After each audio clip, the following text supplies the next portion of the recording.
Setelah sebelumnya kita bahas mengenai KUHP yang baru resmi berlaku, tapi tahu gak, jauh sebelum pasal-pasal ini menggigit, seorang komedian bernama Panji Pragiwaksono udah duluan nyentil lewat mens rea. Kok bisa komedi jadi lebih melek hukum daripada kita sendiri?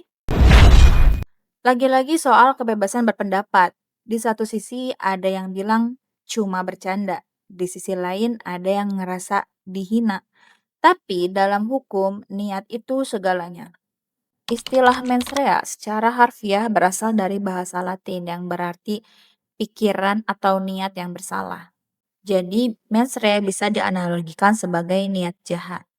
Dalam landasan moral hukum pidana tidak hanya menghukum seseorang karena apa yang lakukan, tapi juga karena apa yang ia pikirkan dalam melakukannya. Dalam hukum pidana, seseorang nggak bisa dihukum cuma karena perbuatannya, tapi harus ada niat jahat di baliknya. Tanpa adanya niat jahat, sebuah perbuatan seringkali dianggap sebagai kecelakaan atau kehilafan.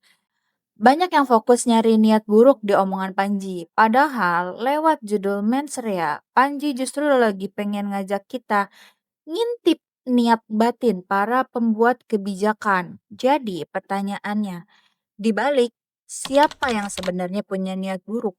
Sang komedian atau realita politik yang dia bahas? Masalahnya, panggung stand up itu area khusus. Komedian sering pakai gaya satir atau hyperbola. Kalau setiap omongan di panggung dianggap punya niat jahat, ya bisa-bisa panggung komedi kita sepi dong, karena semua takut dipolisikan.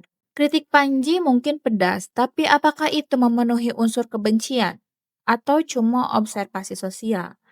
Di sini letak perdebatan panjangnya antara penegak hukum dan para pelaku seni.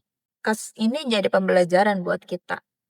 Di era sekarang, batas antara kritik, komedi, dan penghinaan itu tipis banget. Memahami mens rea bikin kita lebih bijak menilai sesuatu, gak asal sumbu pendek. Menurut kalian, apakah materi stand up harus dipidana kalau ada yang tersinggung? Dan apakah Panji emang berniat jahat atau murni bikin kritik berbalut komedi? Itu dia fakta di balik berita yang lagi viral hari ini. Gimana menurut kalian? Langsung tulis pendapat kalian di kolom komentar ya. Jangan lupa like, share, dan subscribe channel ini biar kalian gak ketinggalan update berita panas lainnya. Saya Ayaya, makasih sudah nonton dan sampai jumpa di video selanjutnya.